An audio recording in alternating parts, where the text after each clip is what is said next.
Hello, my friend. The world of magic, filled with legends and ancient tales, is opening its gates once again. Tonight, in the Gryffindor dormitory by the crackling fireplace, I will share another story with my friends. Join us, for the magic is about to come alive. Suddenly the air shimmered, the disk flared with light, and everything went black. The darkness that fell upon Hermione was not the simple extinguishing of light. It was heavy and complete, a curtain that muffled sound and sense, as though she had been dropped into the depths of the deepest lake. For a brief moment she was aware only of her own breathing, quick and shallow, and the echo of her heartbeat pounding in her ears. Then, slowly, as if surfacing from beneath a thick fog, light began to return. Not warm light, but a cold silver sheen that filtered in around her. She blinked several times, and the world came into focus. She was no longer in the cabin. Instead, she stood in a vast circular chamber lit by orbs of pale blue fire floating above stone pedestals. The air smelled ancient, like parchment and dust, and every sound echoed faintly off high, unseen walls. Susan Bones stood beside her, wide-eyed, her wand clenched in one white-knuckled hand. The halls of the Ministry of Magic hummed with the low, whispering buzz of wand light, and footsteps echoing off polished stone. It was late, well past midnight, and only a few enchanted lamps floated in the upper galleries, casting long, wavering shadows upon the ancient walls. Most witches and wizards had long since gone home, but not Hermione Granger. Hermione stood in her office, fingers laced behind her back, staring out at the rain-flecked windows that overlooked the atrium far below. Her desk, as usual, was stacked with parchment and reports, many of which bore the crimson seal of the Department of Magical Law Enforcement. A kettle whistled softly on the corner of her shelf. Tea, always present and always half drunk. But tonight, the scent of chamomile brought her no peace. She was waiting. A letter had arrived 2 days ago, unsigned, unmarked, and written in ink that shimmered between gold and green. It was only 4 lines long. The 3rd Squadron was never disbanded. The artifact has resurfaced. Someone at the top knows. Trust no one, especially not the Aurors. Hermione had read it 10 times over, then burned it to ash with a flick of her wand. It sounded like nonsense. The 3rd Squadron. It had been a whisper even during her school years, a name that appeared once in a restricted ministry textbook she'd skimmed at 17. Supposedly, it was a small, elite Auror unit during the early years of Voldemort's first rise. All records of them vanished around 1980, just before Harry had been born. Still, something about the letter disturbed her, not its mystery, but its timing. 3 nights ago, a smuggler had been caught in the southern marshes of Lancashire. Nothing strange there, except that he'd been found carrying a magical object no one in the department could identify. It pulsed with a low hum, smelled faintly of burnt metal, and caused time to stutter in small, strange ways. Clocks nearby ticked backward. Candles flickered in reverse. Aurors who'd handled it couldn't remember doing so, and now this letter. Hermione's sharp mind ticked through the facts as she sipped her tea, watching a droplet race its way down the window pane. Her instincts, honed through years of battle and bureaucracy, told her this wasn't coincidence. She needed answers. And if she couldn't trust the Auror office, as the letter warned, then she'd have to go digging herself. With a quiet click, the door behind her opened. "You're still here," said a voice she recognized. Ron Weasley stepped inside, his robe slightly wrinkled and a half-eaten pasty in hand. "Of course I am," Hermione replied without looking. "Did you find anything?" Ron shrugged. "Not much. That smuggler's still unconscious. Looks like whatever that artifact is, it's not friendly."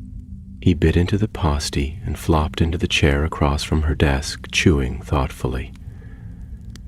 "You really think this third squadron thing means something? Sounds like old wizard nonsense to me.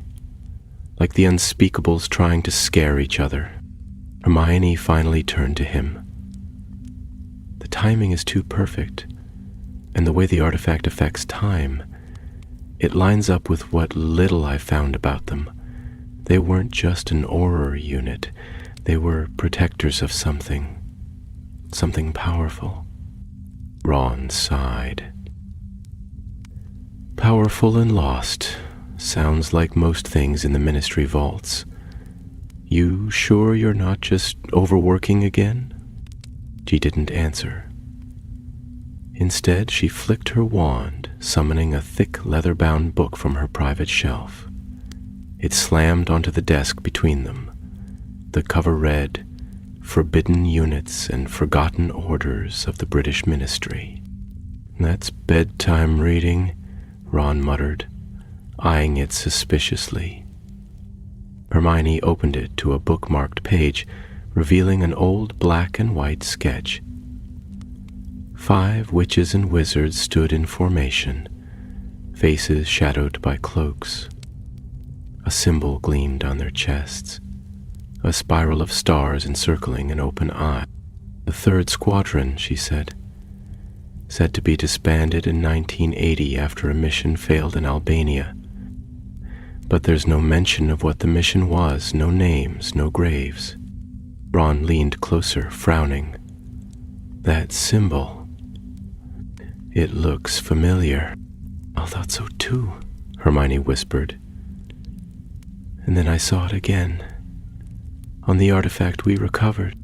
For a moment, the room was silent, except for the tap-tap of rain and the gentle whistle of the kettle. Ron set down his pasty. "That's not a coincidence." "No," Hermione said, closing the book with a thud. "It's a warning, and we're already too deep to back away." 2 nights later, Hermione apparated to the edges of the forbidden forest under the cloak of darkness, her wand lit only faintly. She wasn't alone. With her was Susan Bones, now head of the Magical Archives Division, and one of the few people Hermione trusted without question. The note's final lines still echoed in her mind. "Trust no one." They walked in silence, crunching through the damp undergrowth until they reached an old hunting cabin overrun with ivy and lichen. This was where the smuggler had claimed to find the artifact, just before he lost consciousness. "Be ready," Hermione murmured. Susan nodded, her wand raised. They pushed the door open and stepped inside. The air was thick with dust and something else. Something older. A presence. Hermione's spine tingled. The cabin was empty save for a table at the far end, and on it lay a metal disc, etched with the spiral eye insignia. It pulsed faintly, as though breathing. Susan reached for it, but Hermione caught her wrist. "Wait." She bent close, studying it. There were words on the rim. Latin, half worn away. "Typus quod latet, revelabitur," she translated aloud. "Time that hides shall be revealed." They exchanged a glance, but said nothing at first, listening to the low hum that filled the space, as though the room itself were breathing. At the center of the chamber stood a tall archway carved from obsidian, veins of silver running through it in a spiral pattern. It reminded Hermione eerily of the veil in the Department of Mysteries, though this one stood closed, with no curtain, and bore strange runes that pulsed softly. "I think we've found where the artifact came from," Susan said. Her voice hushed as Hermione stepped forward, her eyes scanning the walls. They were covered in reliefs, scenes of witches and wizards battling shadowy figures, of enchanted objects being sealed away, and of a group of 5 individuals standing in a circle, their wands raised together over a swirling orb. The same spiral eye sigil appeared above them in every panel. "It's a memorial," Hermione said quietly. "A memory vault." "But whose memory?" Susan asked. Hermione didn't answer immediately. Her attention had been drawn to a stone lectern near the arch. Upon it lay a book, bound in dragonhide and embossed with the emblem of the Squadron. She brushed her fingers over its cover, then carefully opened it. The pages shimmered as she turned them, revealing lines of text that rearranged themselves in real time. An enchantment designed to recognize the reader. Hermione read aloud. "Herein lie the last accounts of the 3rd Squadron, chronicled for the day when truth must return. Should this book be opened, then danger has awoken once more." Susan looked uneasy. "Are you sure we should be reading this?" "We don't have a choice," Hermione replied, already turning to the next page. The account began abruptly, written in a hurried hand. It told of a mission in the year 1980, a pursuit of a rogue unspeakable named Thaddeus March, who had vanished with a time-altering device of immense power. The artifact, codenamed Chronomantle, had been buried deep within the Department of Mysteries for centuries. March had uncovered it, stolen it, and vanished into the Albanian wilds. The 3rd Squadron, formed in secret under the authority of then-Minister Millicent Bagnold, had been sent to retrieve him and recover the artifact. 5 members had gone. Only 1 had returned. Hermione read faster, heart pounding. The survivor's name was not listed, erased or withheld, but the final entry, dated July 1980, bore a single chilling sentence. "The Chronomantle is no longer safe. I have hidden it where no one will find it. Not in time, but beneath it. If this record is ever read, beware the hand that seeks to rewrite the past." The page turned to ash in Hermione's fingers, as if burned from within. Susan gasped and stepped back, but before either of them could speak, a voice echoed across the chamber. "Reading classified material is a grave offense, Miss Granger." They turned at once. A tall figure stood beyond the archway, wand drawn, cloaked in dark green robes with a silver sash. His face was sharp and pale, his expression unreadable. Hermione knew him by reputation alone. Senior Auror Malcolm Thorne, known for his ruthless efficiency and near-total loyalty to the department. Susan raised her wand instinctively, but Thorne only smiled thinly. "I might have guessed it would be you, poking your nose where it doesn't belong," he said. "You never did learn to leave well enough alone." "We're within our rights," Hermione said calmly, though she kept her wand lowered. "There's no law against uncovering lost ministry history, unless you've something to hide." "On the contrary," Thorne replied, stepping fully into the chamber. There are many laws, Miss Granger. Laws you helped write, in fact. The memory vaults are sealed for a reason. What you've read is dangerous. Because it's true? Susan asked. Thorne's eyes flicked to her. Because it tempts fools to meddle in forces they don't understand. Hermione narrowed her eyes. Then explain it to us. Why hide the existence of the third squadron? Why cover up the chronomental? For a moment, he said nothing. Then he raised his wand. Because some truths undo the world. There was no time to react.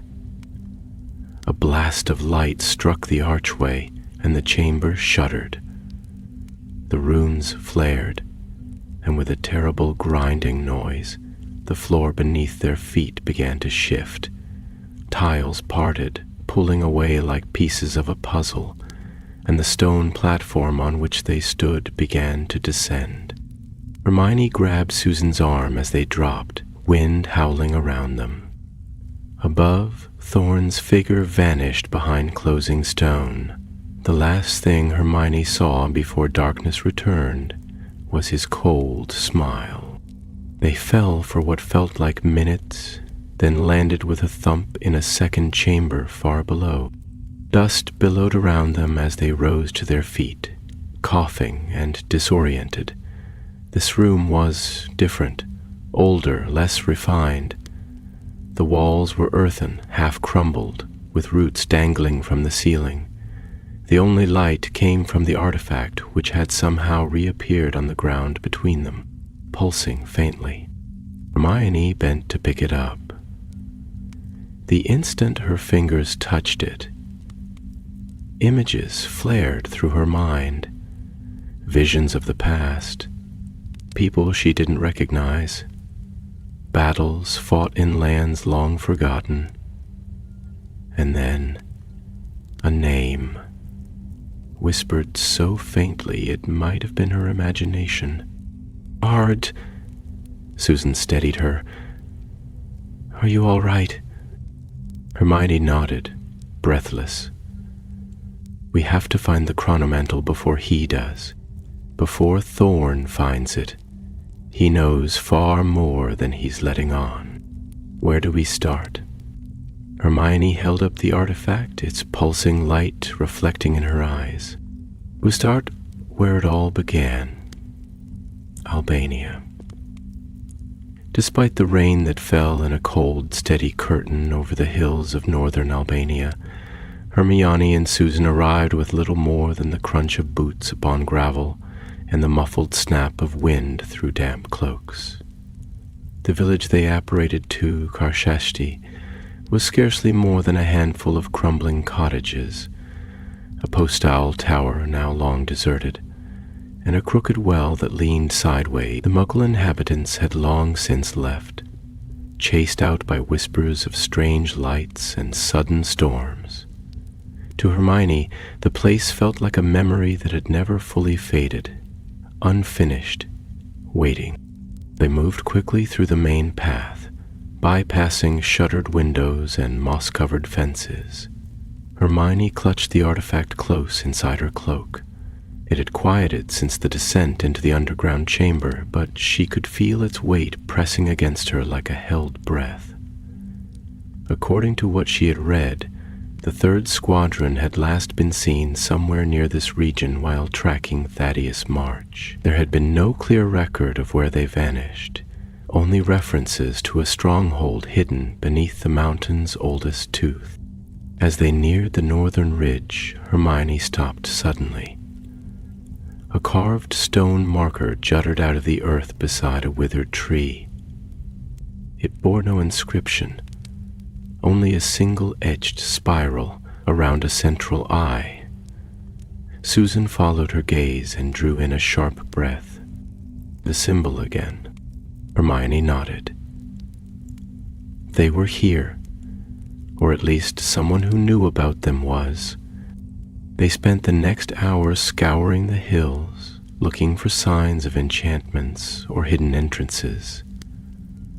Just as the sun began to dip low beyond the peaks, Hermione's wand trembled faintly in her grip. She turned sharply toward the eastern slope.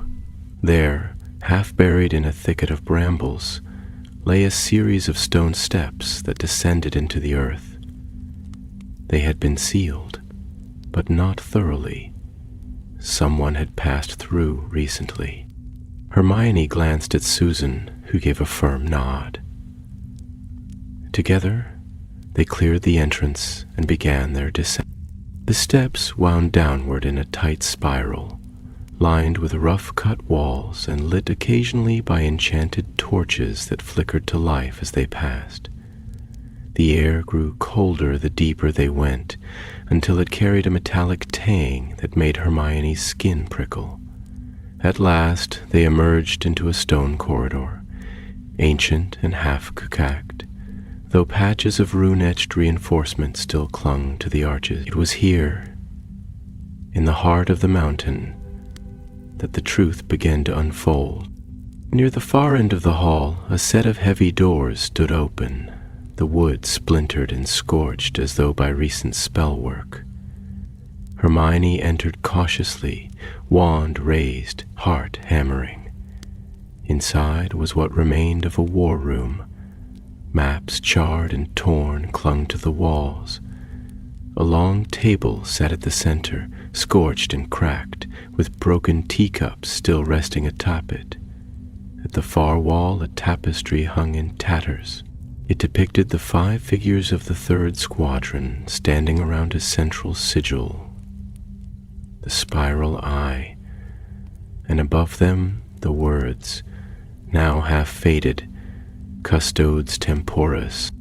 Susan moved to the table, brushing ash from a parchment. Her eyes widened.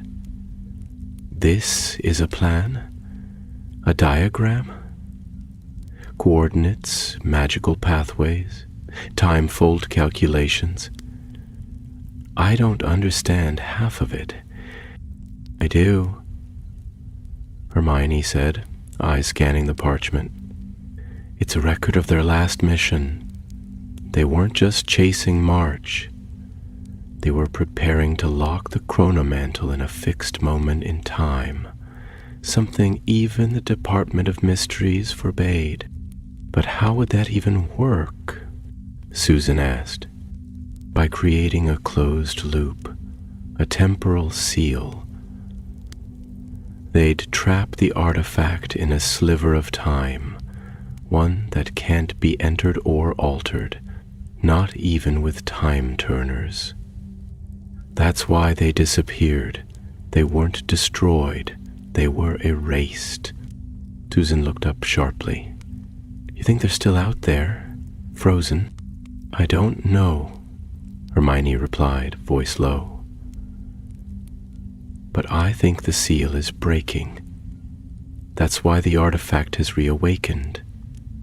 Someone's trying to pull it back out. A sudden noise cracked through the silence, stone scraping against stone.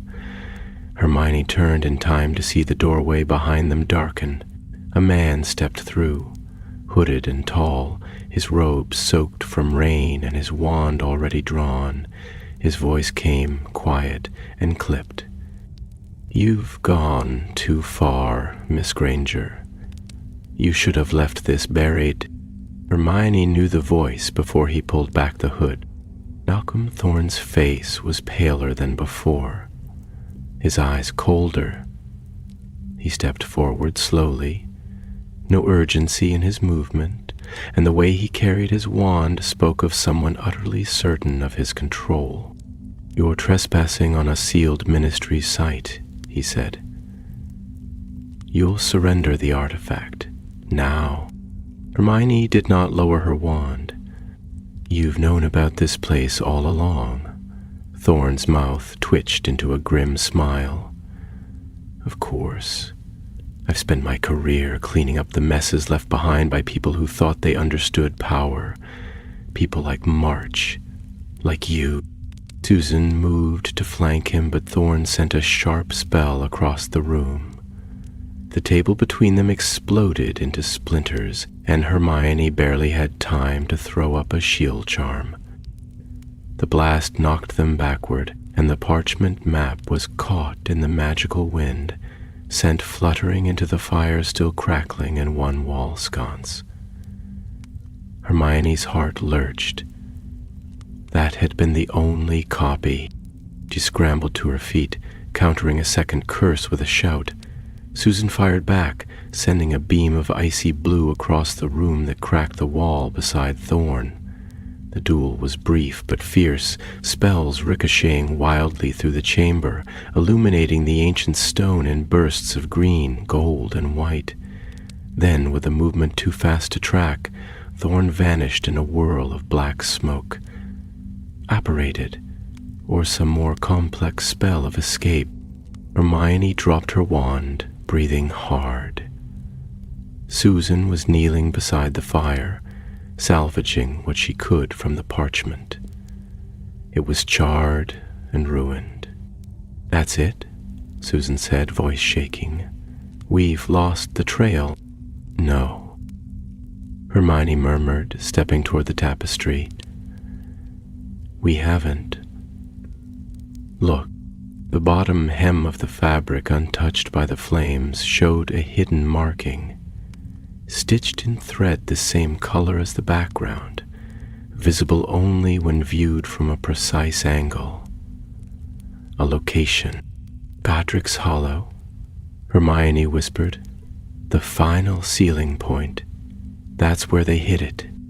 Susan looked up at her. "Then that's where he'll go too."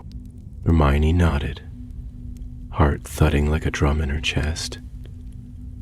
"And we have to get there first." The wind was bitter as they apparated to the edge of Godric's Hollow, sending Hermione's cloak snapping behind her like a banner caught in a storm. Snow had fallen recently, blanketing the small village in white and softening the outlines of the cottages nestled around the square. The statue of the Potters still stood beneath the tree near the war memorial, silvered with frost, Harry's likeness forever captured in his mother's arms, unaware of the history he would grow into. Hermione's breath steamed before her as she looked around, her wand already in her hand though it remained at her side.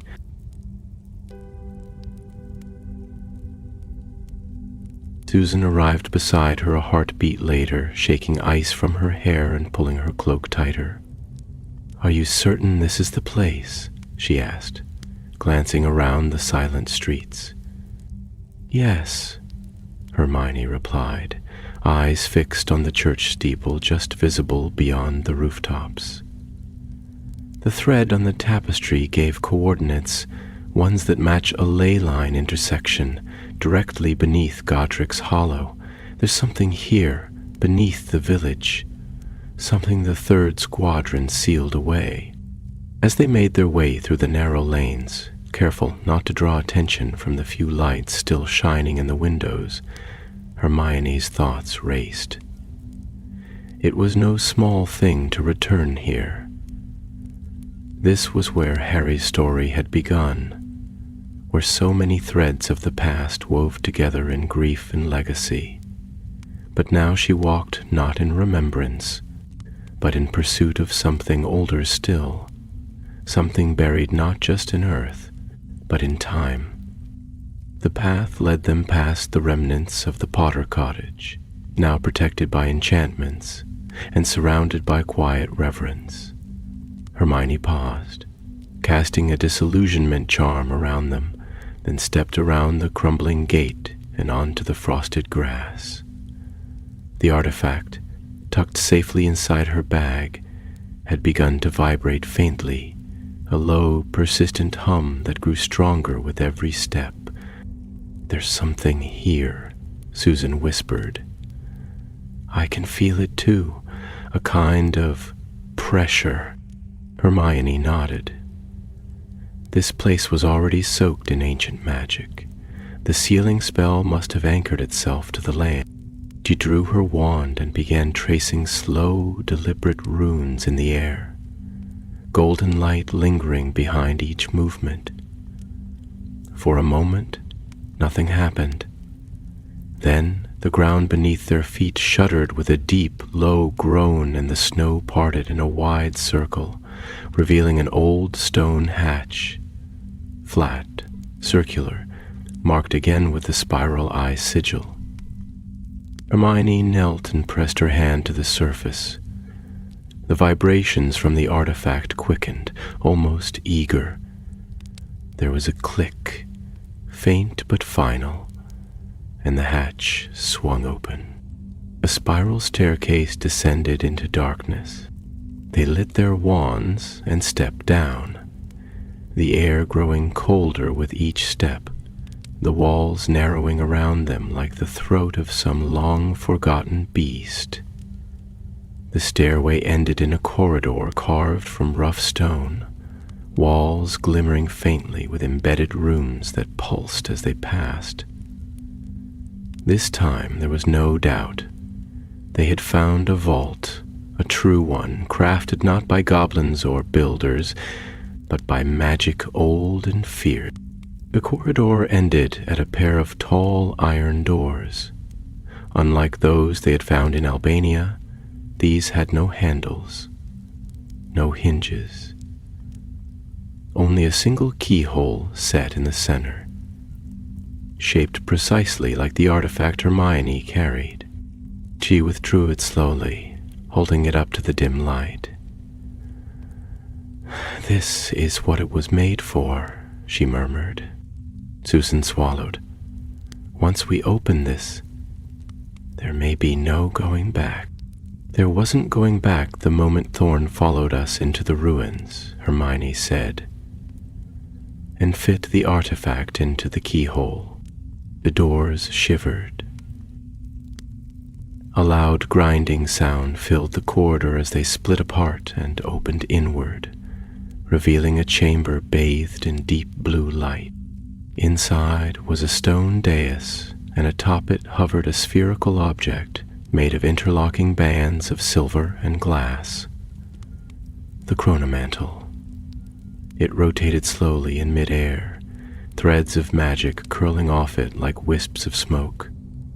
Around the walls, statues of the 5 members of the 3rd Squadron stood in silent vigil, wands raised. Each face was carved in remarkable detail, though one statue, the 5th, had no name and no face. Its features had been worn smooth by time, or perhaps erased deliberately. Hermione stepped forward, but the moment she crossed the threshold, the chronomantle pulsed with light. A wave of energy rippled outward, forcing both witches to stagger back.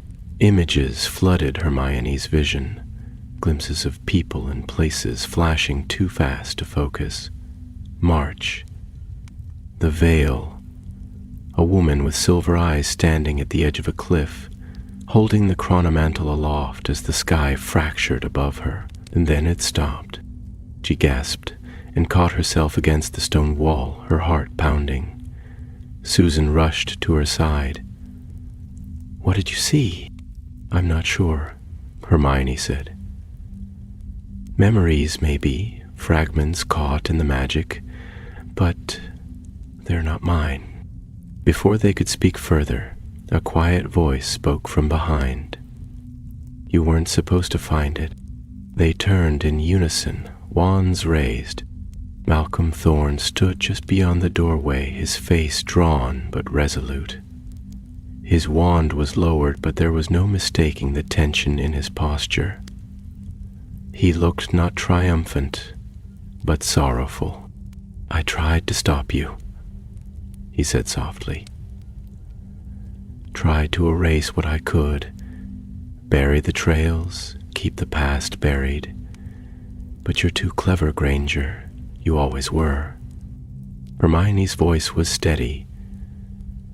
"You knew the truth all along." "I was there," Thorne said, stepping into the chamber, his eyes fixed on the chronomantle. "I was the 5th member, the one they erased. Not because I betrayed them, but because I survived." The revelation struck like a physical blow. Hermione stared at him. You were part of the Squadron? I was the youngest, recruited straight from the Department of Mysteries.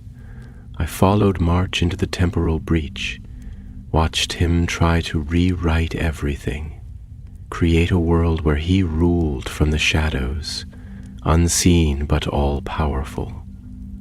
We stopped him. We sealed the chronomantle. But the cost was too great. His eyes were tired now, burdened. They chose to vanish with it, knowing the seal needed 5. I was meant to die too, but I hesitated. I escaped, and because I did, I became the risk. I spent the last 2 decades making sure no one ever found this place again. Hermione looked at the chronomantle. Then why are you here now? Because the seal is failing, Thorn said, and when it breaks, time itself will unravel. Everything, every choice, every victory undone. And I don't trust the Ministry. I don't trust anyone with it. Not even you. A silence settled between them, deep and dangerous. Hermione raised her wand. Then what do you propose we do? Thorn stepped forward, and for the first time there was something like pleading in his eyes. Destroy it. Together. For good. But Hermione's gaze did not leave the chronomantle. She felt it again. That whisper of possibility. That voice from beyond memory urging her not to end this, but to understand it. And somewhere in the shadows of her thoughts, a question stirred. What if the chronomantle wasn't just a weapon? What if it was a message? The chamber fell utterly silent, save for the gentle hum of the chronomantle rotating in its cradle of air. Its glow cast shifting shadows across the statues of the Squadron, and for a fleeting moment, Hermione felt as though the carved figures were watching, their eyes following the movement of wands and the uncertain direction of fate. Dust hung in the air like threads of memory, and the weight of what lay between them pressed in on all sides. Thorn's wand remained still, but his posture was tense, poised for sudden movement. Hermione's fingers curled tightly around her own, the spell she had been preparing unfinished in her mind. Her heart thundered, not from fear, but from the storm of thoughts battling behind her eyes. Destroy the chronomantle? Could she do that? Should she? Without knowing the full extent of what it was. The images it had shown her, fleeting though they were, had not felt like memories alone. There had been structure, purpose, fragments of knowledge woven through the magic. It wasn't simply a relic. It was a vessel. I can't destroy it, Hermione said at last, her voice low but firm. Not yet. Thorn took a sharp breath, his expression tightening. You don't understand what it's capable of. I understand that it's dangerous, she said, stepping slightly between him and the dais. But so is ignorance. You said yourself, you tried to bury it, to erase the past, and now look where we are. It's come back, not because someone misused it, but because you left it hidden and misunderstood. Susan, still at Hermione's side, nodded slowly. We need to know what it was meant for, what March wanted. If it was sealed here, there must be a reason beyond containment. Thorn's voice hardened. He wanted to remake the world, use the chronomantle to carve away moments in time, replace them with ones of his own making. Imagine it, Granger. What if someone could undo the war entirely? What if Voldemort had never risen? What if the Ministry had never fallen? It sounds noble, but it isn't. You don't see the cost. Hermione's hand tightened. I do. Believe me, I do. But we won't win this by destroying what we don't understand. That's not what the Order stood for. It's not what I stand for. The glow of the chronomantle pulsed gently, as though responding to her words. Thorn's gaze flicked to it, wary now. You don't understand, he repeated, quieter this time. This isn't a book to be read or a potion to be brewed. It's alive in its way. And once you let it speak, it doesn't forget. Then let it speak, Hermione said, and before either Thorn or Susan could stop her, she stepped forward and touched the surface of the chronomantle with her bare hand. The chamber vanished. There was no pain, no warning, only the sudden sensation of falling sideways through glass, her body stretched thin across years and moments. Colors swirled, too many to name, and voices echoed like bird calls in a dream. She saw flashes. Thaddeus March standing atop a hill, his wand raised against a blackened sky. A Ministry tribunal cloaked in shadow. A young Malcolm Thorne holding the chronomantle aloft with both hands. Tears on his face. Then she was in a room she knew but had never entered. A library beyond the Department of Mysteries, its shelves towering and unlabeled. A place of true forbidden knowledge. A woman stood before her, tall and wrapped in robes of deep emerald, her hair silver, her eyes sharp as daggers. Her voice was neither loud nor soft, but undeniable. Hermione Granger, you seek truth in a place built of lies. Hermione tried to speak, but no sound left her lips. You stand upon the edge of memory and destiny, the woman continued. The chronomantle is not a tool of control. It is a mirror. It shows the intentions of those who hold it, and it acts only as they do. March used it to manipulate time. But you, what will you use it for? The woman stepped forward, her expression unreadable.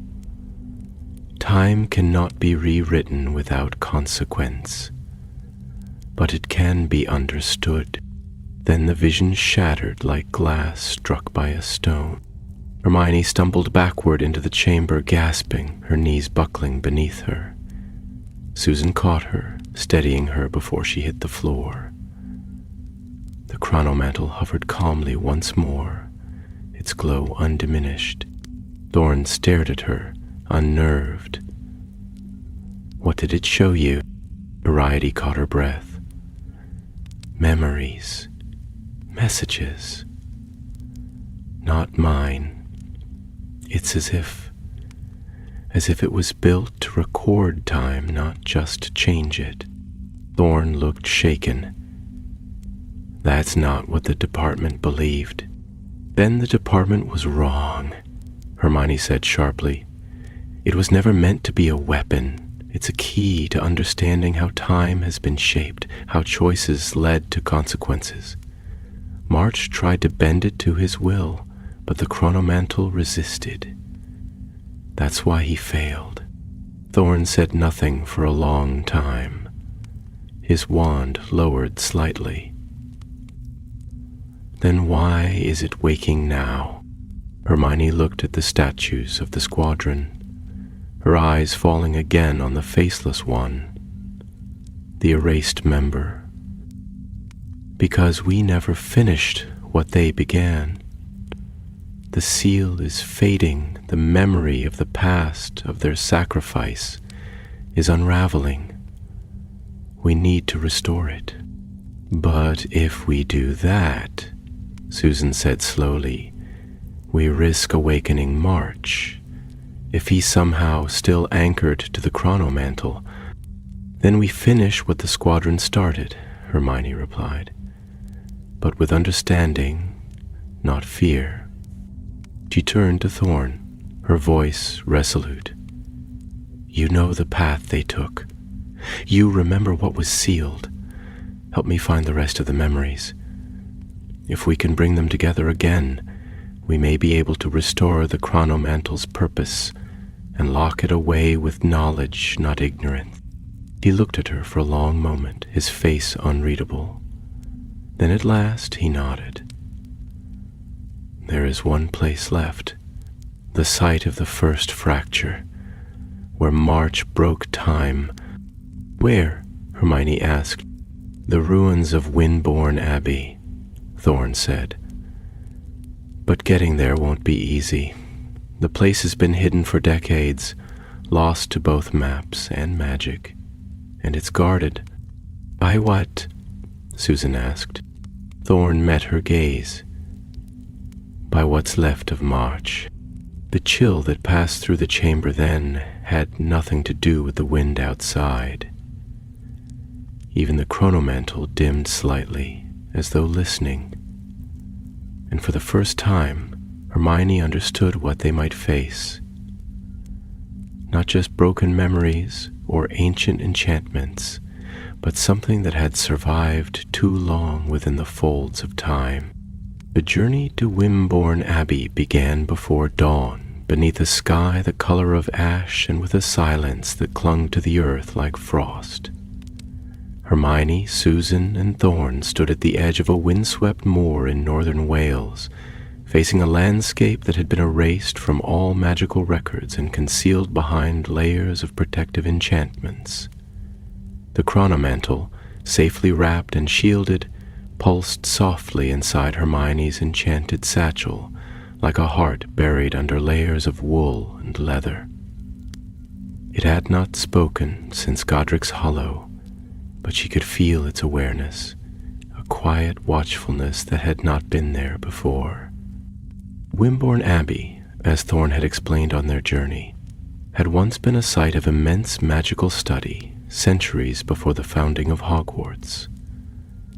It had been destroyed during the First Great Time War, an event erased from most records, and rebuilt in secret by factions who believed that time itself could be shaped, studied, even rewritten. It was here that Thaddeus March had performed his first forbidden experiment, creating a temporal fracture so unstable that the very walls of the abbey had warped and folded into themselves.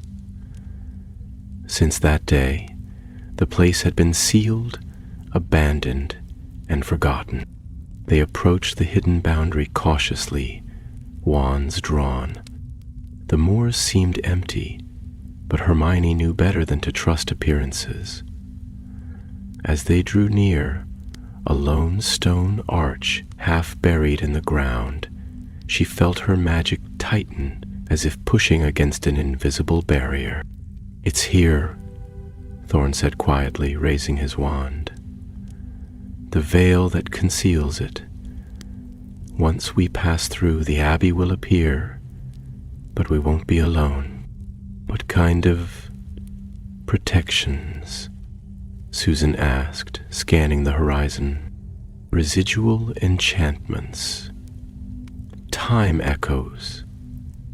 Creatures that were caught between moments and never fully returned. His face darkened. And March, or what remains of him. Hermione braced herself and nodded.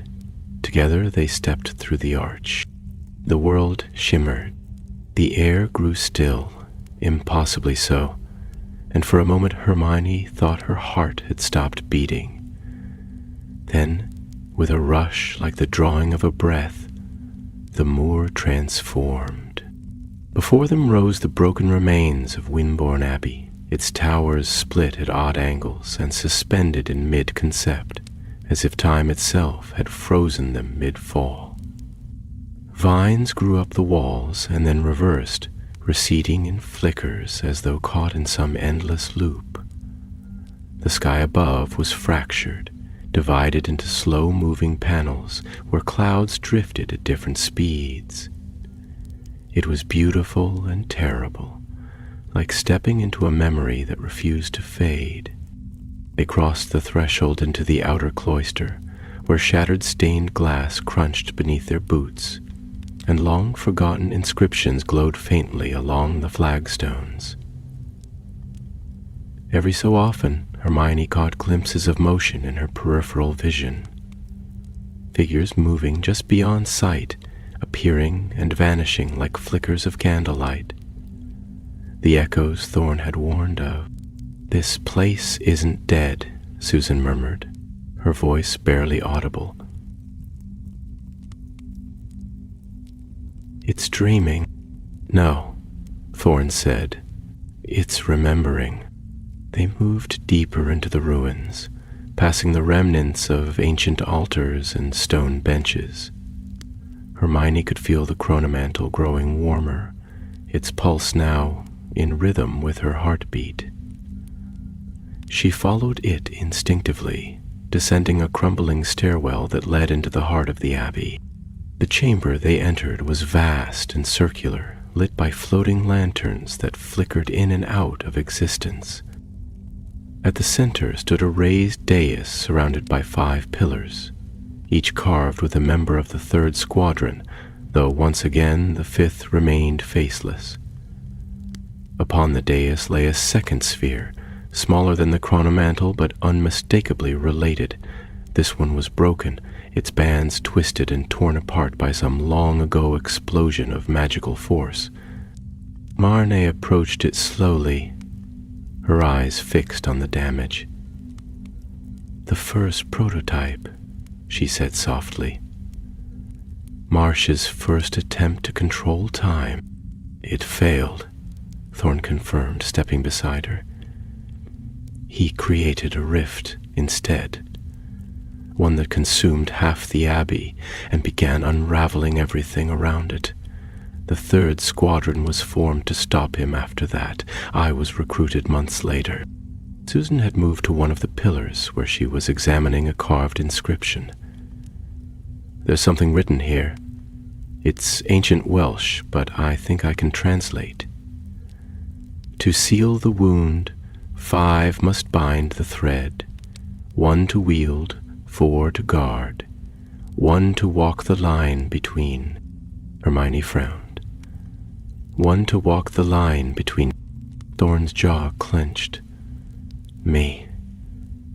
I was the one chosen to remain outside the seal, to remember what we had done, but I couldn't face it. I ran. They wiped my name from the records, sealed the memories, and left only warnings behind." Suddenly, the broken sphere on the dais pulsed with a flicker of dark light. The air grew heavy, charged with energy that made the stone beneath their feet hum. A whisper echoed through the chamber, low and strange, repeating a single name. "March." From the shadows beyond the far archway, it stepped into view slowly, its form wrapped in flowing tatters of black and silver. At first glance, it resembled a man, but as it came into the flickering lantern light, it became clear that it was something else entirely. Its body flickered between ages, a youth, an old man, a silhouette of smoke, never still for more than a second. Its face shifted constantly, like a reflection in rippling water, but the eyes remained the same. Silver, piercing, and filled with a madness that had outlived time itself. "You brought it back," the thing that had been March whispered. "You brought my soul back into the stream." Hermione raised her wand, her heart racing. "You're not him, not anymore." "I am what he became," the figure replied, its voice layered with echoes. The seal frayed, the memories bled, and now the cycle must begin again. Thorn stepped forward, his face pale but resolute. You were supposed to be erased, sealed, forever. You left the gate open, Mart hissed. You left me. A blast of dark magic erupted from his hand, and the chamber exploded into motion. Hermione barely had time to raise a shield charm before the energy struck, sending her skidding backwards across the stone floor. Susan fired a barrage of curses, light flashing as they collided mid-air with March's conjured shield. Thorn joined the fray, his spells precise and brutal, drawn from years of training and regret. But March was not bound by normal time. He flickered and vanished, reappearing behind them in an instant. Hermione turned and cast a protective ward just in time, her magic singing in protest. The chronomantle in her satchel burned against her side, reacting to the unstable time magic flooding the chamber. We can't fight him like this, she shouted, ducking as a bolt of magic shattered one of the stone pillars. He's too fast. He's not fast, Thorn growled, casting a slowing charm toward the flickering specter. He's unfixed. His presence here is warping the moment around us. Then we need to bind him, Hermione said, her voice rising with urgency. Just like the seal did. We need to trap him again, but this time we hold the thread. As she spoke, her hand closed around the chronomantle. It pulsed violently, and suddenly a beam of light shot from it, connecting to the broken sphere on the dais. The two began to resonate, and for a moment, time itself trembled. March turned toward her, eyes blazing. "No!" he screamed. "You don't know what you're doing." But Hermione did. She saw it clearly now, the path forward, written not in logic or calculation, but in instinct and belief.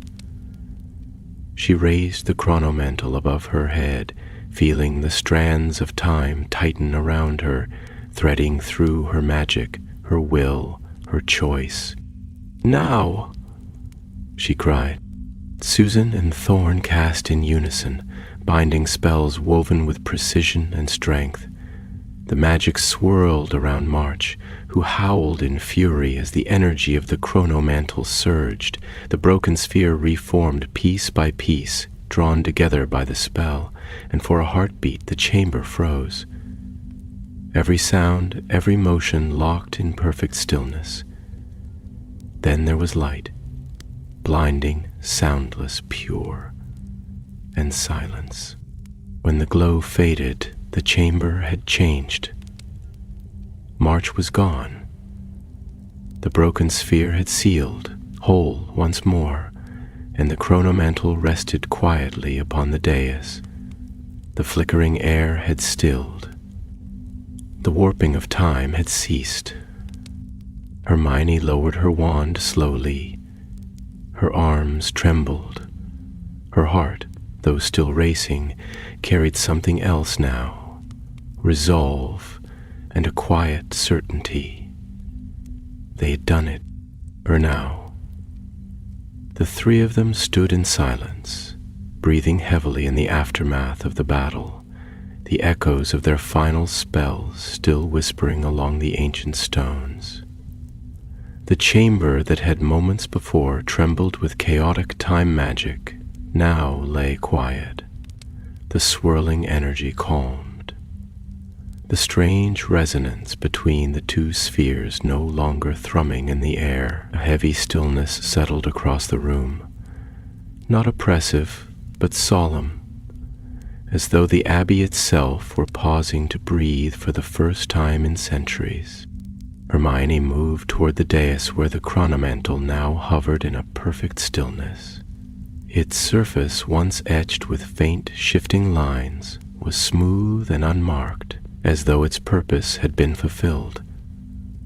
The broken prototype beside it had fused completely, no longer fractured or pulsing with volatile energy. She reached out a hand but hesitated just before her fingers made contact.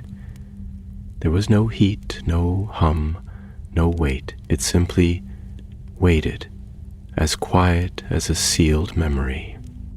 Susan stepped beside her, brushing soot and stone dust from her sleeve. Her face was pale, but her eyes were clear. "Is it over?" she asked, voice low, as though speaking too loudly might awaken something again. Hermione slowly nodded. "For now, yes. March is gone, or scattered. His presence was tied to the rift in this place, to the prototype. When we sealed it, we cut off the thread that held him together." She looked toward Thorn, who stood some distance away, his back to them, staring at the carved pillars and the faint image of his younger self standing among the faceless figures. "He was never truly whole," Hermione continued. "Only a remnant, a reflection, caught in magic he couldn't fully control." Eternal Thorn turned, and for the first time the grim set of his mouth eased slightly. He looked weary, not just from the duel or the strain of magic, but from years of carrying the memory of what had happened in silence. "I thought I could live with it," he said quietly. "Thought I was doing the right thing, keeping it buried. But all I did was delay the danger and deny the truth." "You didn't have a choice," Hermione replied. "You were young, scared, and left with a secret too heavy for one person to bear." She met his gaze, steady and calm. "But you chose to come back. You helped us finish it. That matters." Thorn let out a long breath and gave a short nod. He walked to the base of the dais and looked down at the chronomantle. "What do we do with it now?" he asked. "We can't destroy it, and we can't leave it here." Hermione was silent for a moment, thinking. Then she looked at Susan. "How secure are the lower vaults at the Department of Mysteries, the ones beneath level 10? Susan frowned thoughtfully. "Technically, they're sealed with multi-generational enchantments, protected by lineage-based keys, rotating wards, and time-decked curses. Only a handful of people even know they exist." "Good," Hermione said. "Then that's where it needs to go. Not to be hidden, but to be studied, properly guarded and understood. We record everything. The story of the Third Squadron, the truth about March, the nature of the chronomantle. No more secrets, no more silences."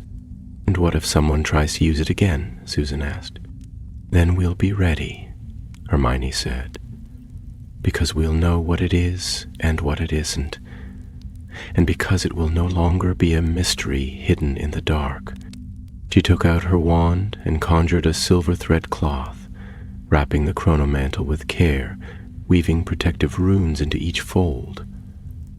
The object didn't resist. It allowed itself to be handled, as though it understood the shift in purpose. She placed it gently into the satchel and sealed the bag with a charm older than her time at Hogwarts, one she had found in a forgotten corner of the Hogwarts library during her 7th year, when the world had seemed just as fragile. As they made their way back through the corridors of the Abbey, the strange distortions in time had vanished. The fractured walls no longer shimmered, and the flickering lanterns had stilled. Even the sky above had returned to a natural gray, the clouds drifting steadily instead of spiraling in fractured loops. The world, it seemed, had begun to mend itself. They passed through the stone arch that marked the Abbey's threshold, and once again the moor stretched out before them, bleak and quiet, as if nothing had ever disturbed it. Hermione paused to look back, half expecting to see the Abbey still looming behind her, but there was nothing. Only wind and heather and the endless rolling hills. Wimborne Abbey had gone to rest. They apparated together to the ministry, bypassing the usual entrances, and entered through the enchanted threshold at the base of the Thames, where the oldest vaults lay buried far beneath the city. The journey was quiet, marked only by the sound of footsteps and the occasional creak of ancient stone doors opening before them. No ministry officials stopped them, no questions were asked. Hermione's authority and the silent magic that lingered on them from the battle was answer enough. The vault door at the bottom of level 10 opened with a slow groan, revealing a chamber lined with enchanted crystal untouched by time or decay. In the center stood a pedestal designed not to display but to contain, an object of purpose, not pride. Hermione approached and placed the chronomantle upon it. At once the vault responded. Wards activated, light flared softly in the air, and layers of protection began to weave themselves into place. They stood there for a while, watching. When at last they turned to leave, Hermione paused and looked back one final time. "Goodbye," she whispered, not to the object, but to the idea of it, to what it had been, to the fear it had carried. Outside the vault, they resealed the door, and Hermione traced her wand over the arch. Words etched themselves into the stone, clear and firm, Justus Temporis. Guardians of Time. Later that evening, back in her office at the Ministry, Hermione sat in quiet reflection. A fire burned low in the grate, casting flickers of warm light across the stacks of parchment and books that never quite seemed to leave her desk. Across from her sat Ron, who had arrived shortly after she sent a Patronus explaining that she was safe but tired. He listened patiently as she recounted everything. March, the chronomantle, Thorn's secret, the final confrontation. When she finished, Ron leaned back in his chair, arms folded behind his head, and let out a low whistle. "That's a bit more than I was expecting when you said you were working late." Hermione smiled faintly. "It always is. Do you think it's really over?" "For now," she said. "But the world doesn't stop turning just because we solved one riddle. There are always others. But we're not the same people we were during the war. We know more, we're stronger, and we're not alone." He nodded, then glanced around her office. "You're not going to start a new division, are you? The 4th Squadron or something?" Hermione laughed softly, the tension easing from her shoulders. "No, no more secret squadrons. If we build something new, it'll be built in the open." Outside, the snow had begun to fall again, soft and quiet, blanketing London in silence. And within the deepest vaults of the Ministry, the chronomantle lay at rest once more, sealed in truth, watched over not by shadows, but by those who chose to remember. Though the vault door had closed, sealed with a dozen enchantments old and new, and the chronomantle now lay buried beneath wards that would have baffled even the greatest curse-breakers, Hermione Granger could not sleep. She sat by her window at home, a steaming cup of tea cradled in her hands, staring out into the drifting snow. Crookshanks dozed on the hearthrug, his tail flicking occasionally, and the only sounds in the house were the low crackle of the fire and the soft ticking of the old grandfather clock Arthur Weasley had once restored and gifted her after the war. The warmth of the room did little to quiet the whirl of thoughts in her head. There had been a stillness after Wimborne Abbey, an almost eerie calm, as if time itself had sighed and returned to its rhythm. But Hermione had lived through too much to believe in tidy endings. Magic, especially old magic, had a way of lingering. Though the chronomantle was sealed and March's fractured presence dispersed, there were details that still nagged at her, threads left dangling in the fabric of the story. One in particular returned to her again, the faceless statue. 5 members of the 3rd Squadron, one erased. Thorn, of course, was that forgotten figure once assumed lost. Yet even when he had stood beside her in the chamber, restored and remembered, the statue had remained unchanged, its features blank, its name unwritten. As if the magic that had shaped it did not acknowledge his return, Hermione, who understood runes and their logic as well as she understood wandwork, knew that such magic did not simply forget, but recognized intention and truth. And what it had shown was that someone still remained hidden. The next morning, Hermione arrived early at the Department of Mysteries, her robes dusted with snow and her mind already focused. She descended quickly through the Ministry's lower levels, bypassing the bustling lifts and slipping through the quiet corridors where only a few unspeakables walked, their eyes hooded, their expressions unreadable. She made her way to the archives room, a place fewer allowed and even fewer understood, and pulled from its shelves the slim black volumes that contained mission reports from the years before Voldemort's first rise. Most had been redacted so heavily they were nearly unreadable. Entire pages were blacked out or spelled to shimmer blank when touched. But Hermione was patient, and patient witches always found cracks. She searched for hours, summoning cross-referenced reports, secondary accounts, side memoirs filed as irrelevancies.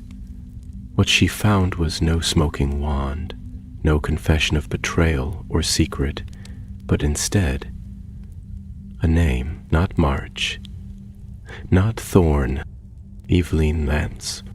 There had been another member, older than the rest, a specialist in magical chronology, recruited shortly before March's defection. She had gone with them to Albania, but no report ever mentioned her again. There was no record of her return, no obituary, no notice of departure. Not even the magical census, which tracked witches and wizards by their core signatures, showed her presence after 1980. It was as if she had vanished more thoroughly than any of the others.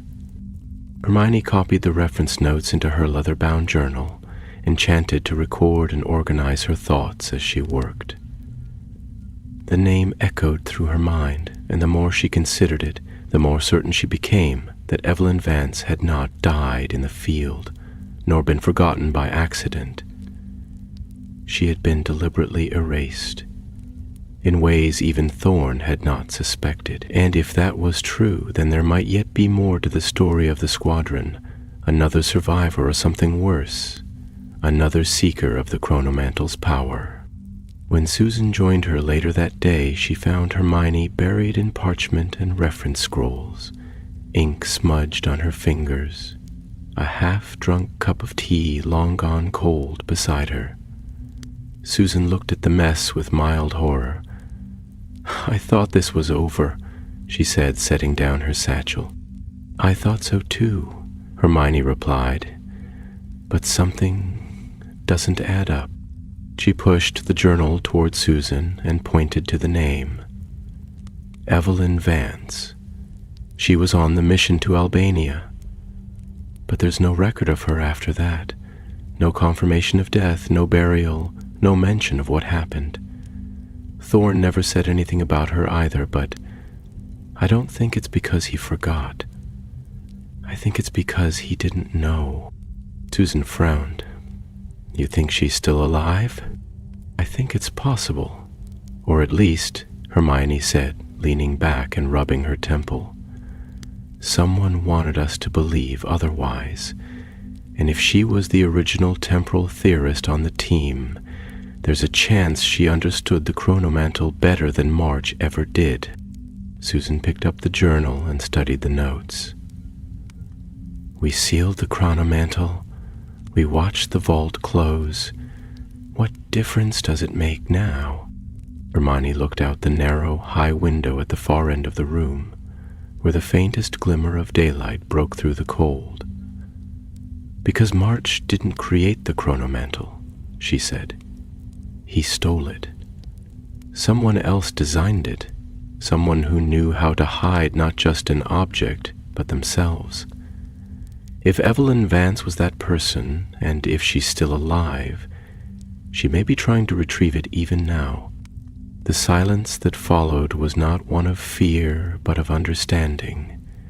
Susan, who had seen what even the best intentions could unleash, nodded slowly. "Then we find her." Hermione closed the book with a soft snap. "We start at the beginning. Not Albania, not Wimborne. Before that. Wherever Evelyn came from, her home, her training, her ties before the Squadron, someone that gifted doesn't appear out of nowhere." They set to work quickly, the quiet rhythm of research filling the room. Scrolls were summoned, enchanted ledgers flicked open, quills scratched across parchment as the pieces began to fall into place. The name Vance, they discovered, had once been connected to a family of magical scholars based in Cornwall, near a coastal town few remembered. Tregan's Hollow. The town itself had no active ministry presence, and the last recorded apparition there had been nearly 2 decades ago. Yet records from the Magical Education Office showed that Evelyn Vance had applied for access to restricted texts on temporal flow theory as early as 1974. "I can go," Susan offered, as Hermione began pulling on her traveling cloak. "You've already done enough. You should rest." But Hermione shook her head. "This isn't over. Not yet." They apparated together to the edge of the Cornish cliffs, the salt, heavy wind whipping at their robes. Below, waves battered the rocks, and gulls wheeled overhead, their cries distant and wild. The town of Tregan's Hollow clung to the land like something half forgotten, its stone cottages huddled against the cold, the magic in the air thin and faded. Hermione cast a detection charm as they moved through the silent street, and at once a trail of faint silver sparks rose into view, leading them away from the village, along a winding path, toward a forgotten manor tucked into a grove of wind-twisted trees.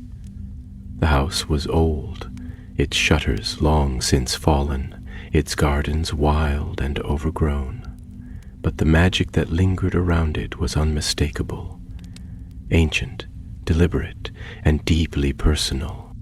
At the gate a voice rang out, clear, strong, and unmistakably alive.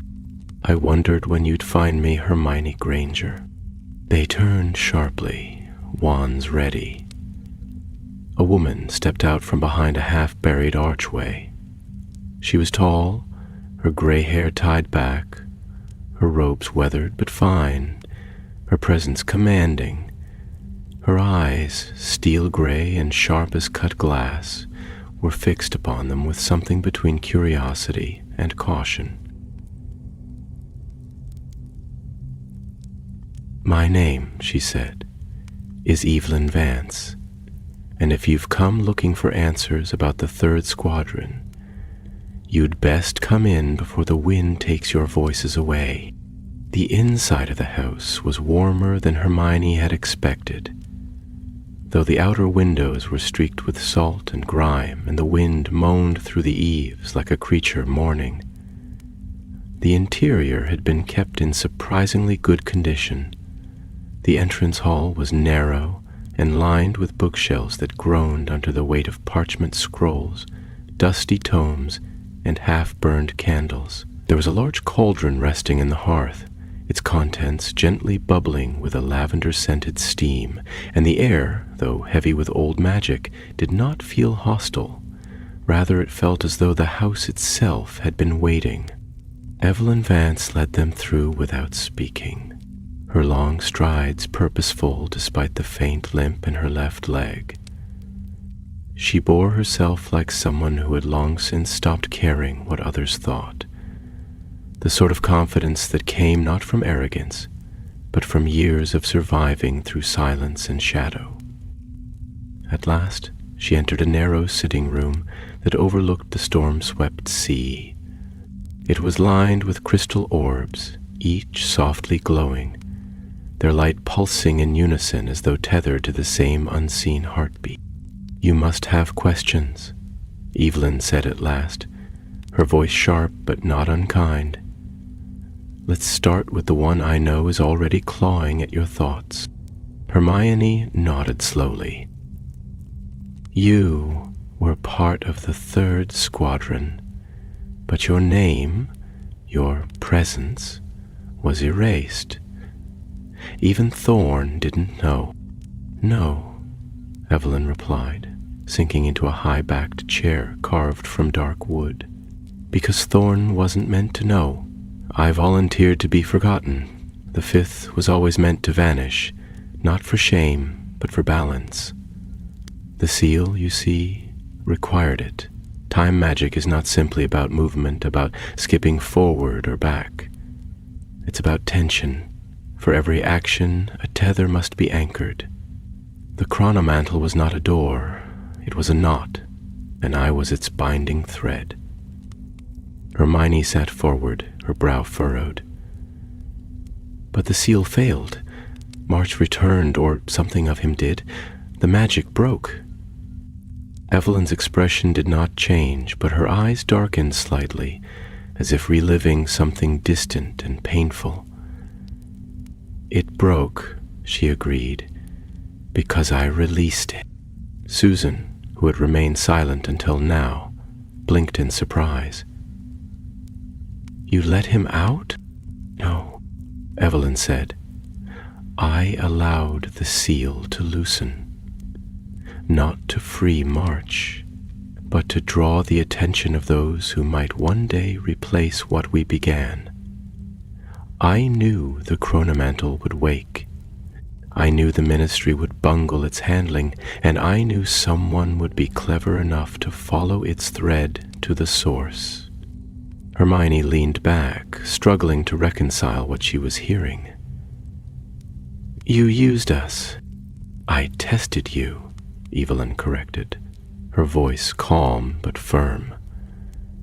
"The chronomantle is a creation born of theory and sacrifice. It cannot be locked away forever.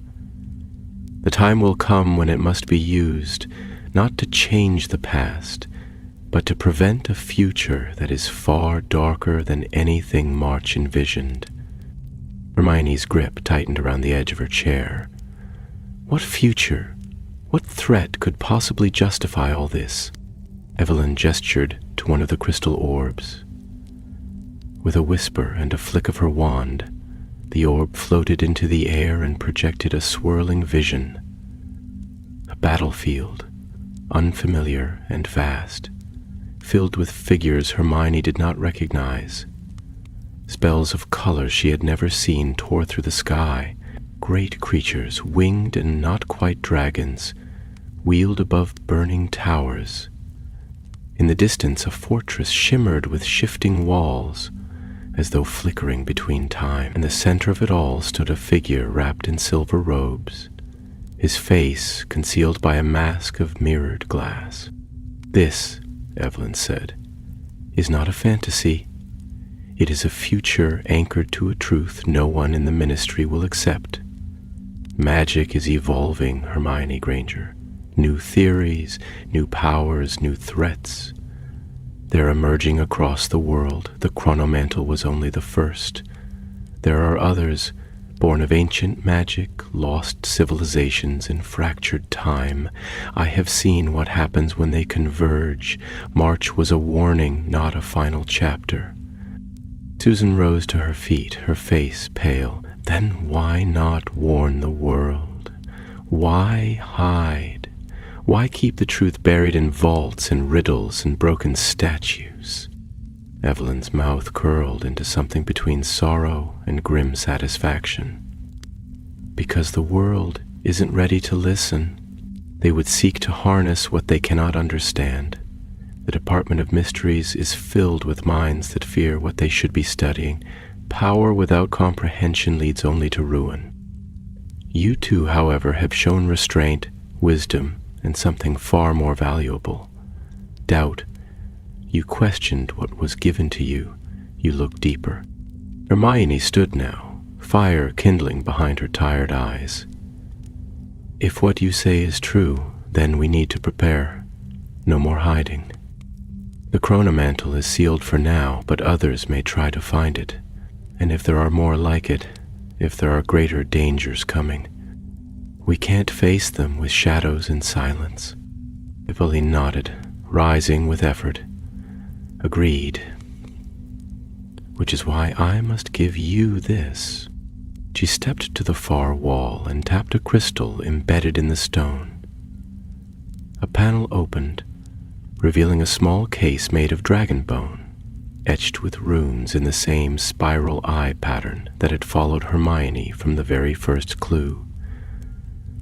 Evelyn handed it over, and Hermione opened it slowly. Inside lay a series of small, thin slivers of glass. Memory shards, each bound in enchanted thread. There were 7 in total. These are the memories of the 3rd Squadron, Evelyn said. Not just our final mission, but everything. The truth of what we found, what we feared, and what we buried. No edits, no redactions, no ministry interference. When the time comes, share them. Let the world remember. Hermione took the case gently, her hands trembling slightly. She felt the weight of it, not the physical burden, but the meaning, the responsibility that had been placed into her care. "You're not coming with us?" Evelyn shook her head. "My place is here. The magic of the seal still echoes through my core. If I leave these grounds, I risk disturbing what balance remains. But I will be watching, Hermione. And if the world begins to turn again, you will not be alone." The wind had picked up outside, rattling the shutters as sea mist curled around the corners of the window. Hermione looked out across the cliffs and the waves beyond, then back to the woman who had once disappeared from history, now standing before her like a memory, refusing to fade. When they left Tregon's Hollow, the path behind them closed. The wards reformed, the enchantment settled, and the manor once again vanished from the eyes of the world. But Hermione carried the memory shards close, and the words Evelyn had spoken echoed with quiet certainty in her mind. The world was changing, and time, at last, had chosen its guardians.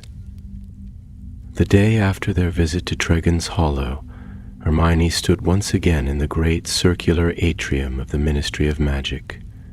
The golden light from the enchanted glass ceiling falling in shafts through the ever-turning orbs of celestial charm work overhead, though witches and wizards bustled through the wide space, rushing between the many archways that led deeper into the labyrinth of departments. Hermione moved with a deliberate calm that parted the crowd before her like a current. She held the dragonbone case beneath her arm, its contents safely warded, and her eyes were fixed on a single destination, the Department of Mysteries. When she reached the dark stone doors that led to the rotating corridor, she paused only briefly before placing her wand against the seal. The doors parted silently, and she stepped into the place she had once feared as a student, and now navigated as a woman grown, no longer led by whispers but by wit. Susan was waiting for her near the entrance to the Hall of Prophecy, standing beside a high black pedestal that bore the official crest of the department. She too carried an air of quiet determination, and though her face was drawn from the weight of their recent discoveries, her eyes were sharp, scanning the shadowed hall with the alertness of someone who understood the cost of letting history lie dormant for too long. "Are you ready?" she asked. "As I'll ever be," Hermione replied, drawing the case from her cloak and placing it carefully on the pedestal. Susan raised her wand and murmured a sequence of unlocking spells, complex and ancient, their syllables weaving around the air like invisible threads. The top of the case unfolded, revealing the 7 memory shards nestled inside like tiny slivers of moonlight. One by one, the crystal threads began to glow. "We'll store them in the deep vaults," Susan said. "Label them, classify them, but leave their content unrestricted. No sealing charms, no obliviations. If these are to teach the future, they must be seen." Hermione nodded. "The first time the Ministry tried to erase the truth, it nearly destroyed us. It won't happen again." She lifted the first shard with practiced hands and moved toward the pensieve chamber. The silver basin gleamed softly in the center of the room, its edges carved with runes that shimmered faintly beneath her fingertips. As she lowered the shard into the liquid surface, the memory unraveled and spread outward, the silver threads expanding like ripples across still water. For a brief moment, the chamber filled with light, and Hermione glimpsed the first days of the Squadron, their oath taken in secret beneath the ancient domes of the department. 5 wands, raised as one, bound not by fame or title, but by the purpose of guarding what should never be tampered with. As she watched, a strange feeling settled in her chest. It was not sorrow, nor triumph, but something quieter, an understanding that she was not simply recording the past, but standing at the beginning of something new. Over the next hour, the remaining shards were placed in turn into the pensieve and transferred into protected crystal memory vaults, each marked with an emblem of the spiral eye. Susan worked beside her, and Thorn, who had reappeared that morning with a quiet word and a new look in his eyes, stood in silence throughout the process. He did not interfere, did not speak until the last memory had been secured. "They would have approved," he said, voice low and edged with something Hermione could not name. "The others.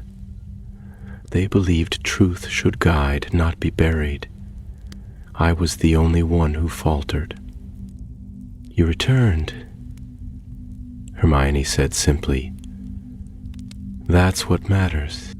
He looked at her for a long moment, then gave a single nod and turned away, his footsteps echoing down the corridor until they vanished completely. Later, as dusk fell and the golden light in the atrium dimmed to a soft twilight, Hermione found herself once again in her office, staring at the letter she had received the night before, the first official missive from the newly formed Office of Temporal Oversight, authorized by Kingsley Shacklebolt himself. The position offered was not one of power, but of stewardship, a quiet, unseen guardianship of magical time theory, research, and protection, meant not to control the past, but to understand it, to guard against the repetition of old mistakes.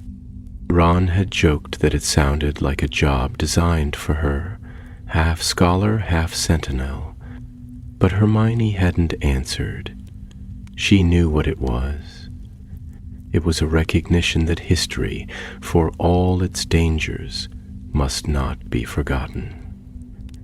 She accepted the position the next morning. The weeks that followed passed quickly. The chronomantle remained sealed in the deepest vaults, monitored constantly, its presence no longer a threat, but a quiet warning. Susan took charge of the memory repository, curating a growing collection of artifacts and records from magical conflicts across the centuries. Thorn, though not officially reinstated, returned to the ministry in a quiet advisory role, helping rewrite old policies that had once kept dangerous truths hidden behind layers of bureaucracy. And Hermione, between the long hours in her office and the endless parchment trails of magical law, began to work on something else, something private. In the quiet corners of the library, she opened a fresh journal and began writing the full account of the Third Squadron. Not a report, not a ministry record, but a story. One that could be read, understood, remembered. A story that named the 5 who had given their lives not only for the future, but for time itself. Evelyn Vance, Thaddeus March, Malcolm Thorne, a pair of brave witches named Alara Dunn and Bryn Trevelyan, and the one who had followed their legacy not because she was chosen, but because she chose it, Hermione Granger. She titled the journal Custodes Temporis and left the first page blank, save for a single inscription written in the same looping script found on the chronomantal's seal. Time is not ours to hold, only to guard. It was not long before the consequences of their actions began to echo beyond the walls of the ministry. Though the chronomantal remained hidden and guarded, and though the memories of the Third Squadron were now carefully preserved, subtle signs began to appear. Ripples that only those attuned to magical currents might notice. In the distant halls of foreign wizarding academies, rare tomes began reacting to spells that had lain dormant for centuries. Ancient devices, once considered inert, started to hum faintly when brought near magical thresholds. And in the far reaches of the Department of Mysteries itself, doors long locked began to respond, their enchantments stirring like sleepers waking from a deep and troubled slumber. Hermione noticed it first during one of her weekly inspections of Vault Theta, the deepest containment site beneath the ministry. As she passed the sealed threshold of the arcane resonance chamber, a place designed to study unpredictable magical frequencies, her wand vibrated faintly in her grip, and a cold tingling ran down her spine. She paused, frowned, and repeated the sweep. The result was the same. Something behind the stone had shifted, not violently, but unmistakably. She reported the anomaly to the oversight office that afternoon, but even as she spoke, she sensed that this was merely the beginning. Whatever had been stirred at Wimborne Abbey, whatever balance they had briefly restored, had not returned the world to its previous stillness. The chronomantle, she realized, had not just been a lock, it had been a beacon. 1 week later, the first of the messages arrived. It came not by owl, nor by any ministry-approved means of communication, but appeared inside her private study at home, lying atop her desk where no one should have been able to enter. The parchment was old, frayed at the edges, but the ink was fresh and the script unfamiliar. It read, "Watch the seal break. You have done what others feared, and so I will speak. The veil between times has grown thin. Others walk the edge now. You are not the only guardian."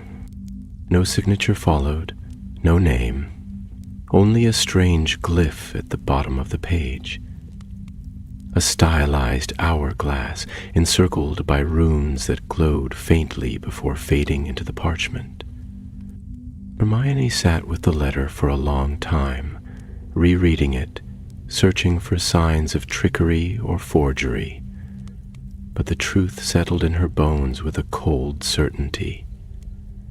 Somewhere out there, Someone else had seen what they had done. Someone else had been watching from beyond the limits of the ministry's vision, perhaps even beyond their own understanding of magical time.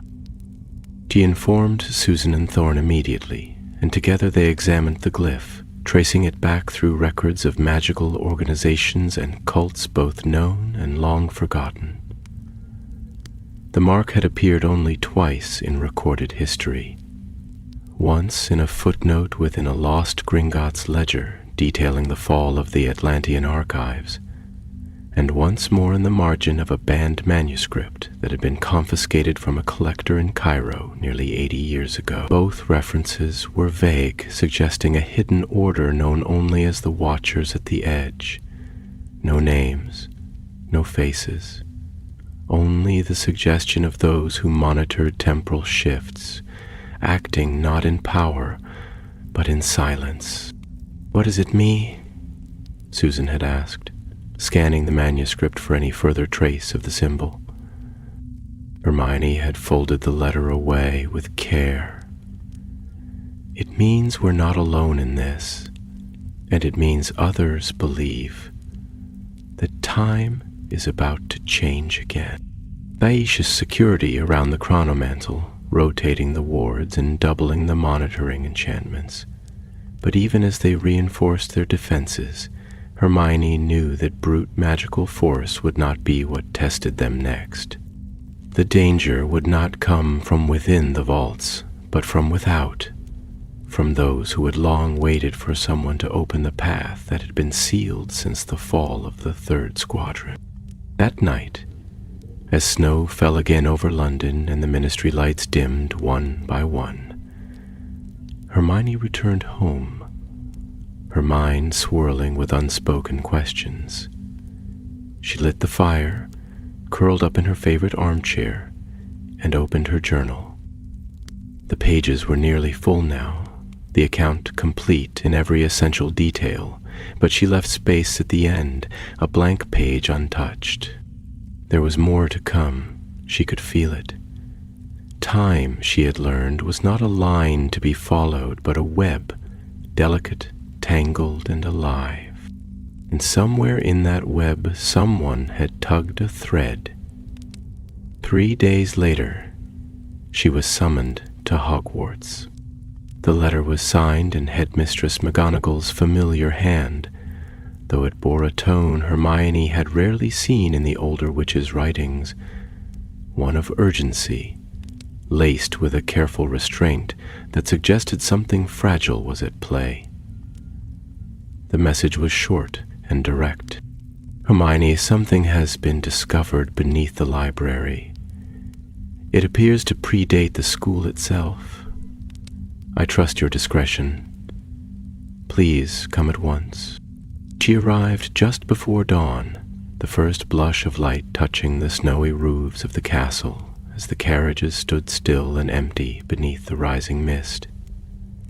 The grounds were quiet, the lake frozen smooth and shining, and the whomping willow stood silent and still, its branches stiff with frost. Perhaps as she passed through the great doors and into the familiar warmth of the entrance hall, memories stirred. Echoes of long-forgotten lessons, midnight adventures, battles fought beneath these very stones. Yet this time, she was not a student chasing answers, but a steward summoned to face something older than any curriculum. McGonagall met her near the base of the grand staircase, wrapped in a dark tartan cloak, her expression grave.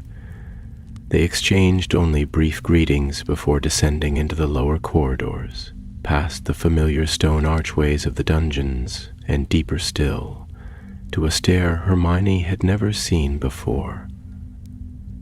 One hidden behind a moving wall she had always assumed was simply an architectural quirk of Rowena Ravenclaw's design. "We unearthed it during structural maintenance," McGonagall explained as they descended. Some of the older stones beneath the east wing had begun shifting. When Professor Babbling examined the foundation, she discovered traces of very old binding runes. older than Hogwarts, possibly older than the founders. Hermione felt her breath catch, the thrill of discovery rising once more despite the tension that pressed at her thoughts. When they reached the bottom of the stair, they stepped into a low, vaulted chamber lit by floating candles. At the far end stood a door made of dark stone, etched not with Latin or Old English, but with the same symbol Hermione had seen on the parchment from her study, the hourglass within the ring of rune. "They'd been here before," Hermione murmured. McGonagall turned to her, eyes sharp. "You recognize it?" "Yes," Hermione said, stepping toward the door. "I think we've just found a key to what comes next." The door opened not with a creak, but with a sigh, a slow, ancient exhalation that whispered through the stone corridor like the breath of a forgotten age. Hermione stepped into the chamber beyond with wand drawn and heart steady, McGonagall close behind her own wand aglow. The room was circular, modest in size, and unlike the vast grandeur of Hogwarts' older halls, its walls were smooth, unadorned, save for the sigil carved into the domed ceiling. The hourglass encircled by runes, now glowing faintly with an inner light that shimmered between blue and silver. At the center stood a pedestal, low and wide, upon which rested a single object, an orb of crystal, clear as water, suspended a finger's breadth above the surface, unmoving. Around it, the air shimmered faintly, charged with the unmistakable hume of ancient magic, the kind that pressed at the skin and stirred the senses even when no spell was being cast. Hermione approached slowly, drawn forward not by curiosity, but by recognition. Though she had never seen the object before, she knew instinctively what it was, not the chronomantle itself, but something tied to it. A companion, a counterpart. "This room," she said quietly, "wasn't built by the founders. It was hidden from them." McGonagall's voice was low, thoughtful. "There are places even we do not know. Hogwarts is older in places than the records suggest. Some believe there were wards here before the castle was ever raised." Hermione reached toward the crystal, feeling the pulse of magic beneath her palm. It was not dangerous, not volatile, but steady and measured, like the rhythm of a great clock. As her fingers touched the orb, light spilled outward in delicate streams, painting the walls with shifting images, visions not of times past, but of what might come. She saw the Ministry, its corridors dim and echoing with hurried footsteps. She saw wizards and witches cloaked in silver and gray, bearing staffs instead of wands, their magic older, their purpose veiled. She saw magical cities hidden beneath mountains, artifacts being unearthed from beneath oceans, and a great gathering of flames and storms surrounding a tower that stood alone at the edge of the world. But most of all, she saw faces unknown, yet somehow familiar. Those who had yet to rise, who would one day take the mantle she now held. The visions faded, and the light dimmed, leaving only the orb's faint glow and the silence of the chamber around them. Hermione lowered her hand, her breath catching in her throat. "It's a temporal anchor," she said at last. "It records not what has happened, but what is coming, what might come, depending on the choices made." McGonagall gave a small nod. "And now it has seen you." They stood in silence for a moment more, the quiet of the room not oppressive but contemplative, like a library in the stillness of evening. Then Hermione turned from the pedestal and looked around the chamber once more. She knew without needing to be told that this place was not meant to be forgotten again. It was not a vault, but a beginning. When they emerged from the stair, the morning light had grown stronger, casting golden hues through the tall windows of the great hall. Hogwarts had awakened with the soft stirrings of students moving through its ancient halls, unaware of what had been uncovered far beneath their feet.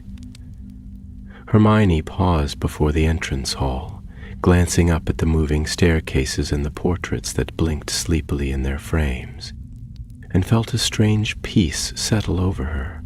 This castle, which had given her so much, would continue to stand, not only as a sanctuary, but as a gateway.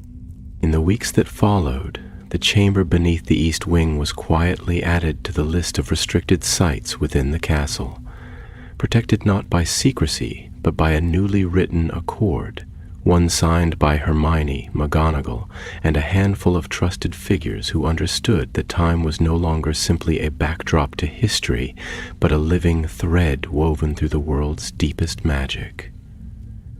The crystal orb remained where it was, studied not for control, but for understanding.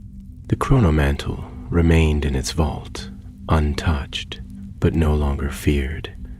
The Office of Temporal Oversight expanded, now quietly connected to research stations beyond Britain's borders. Evelyn Vance, still hidden in Dragon's Hollow, sent word from time to time, cryptic, sharp letters written with the tone of one who watched the world carefully and with great reluctance, but who had not given up hope. Thorn continued his quiet work within the ministry, advising on the next generation of magical security, and Susan, ever vigilant, became the first official guardian of the archive, a title not given but earned, and Hermione, ever tireless, walked forward. She continued her work not for praise or renown, but because she knew now that the story was not over. The chronomantle was sealed, but the world was changing, and time itself had taken a breath. She felt it in the way her wand responded to old spells, in the way the runes of long-dead languages whispered in her mind when she read, in the way the stars moved, just slightly different than they had before. There would be other stories, other heroes, other battles, fought not with violence, but with courage and knowledge and heart. On the final page of her journal, Hermione wrote one last line beneath the crest of the spiral eye. The ink shimmered faintly as it dried. The words, simple but steady, a promise not only to the past, but to whatever lay ahead. This is not the end, only the turning of the page.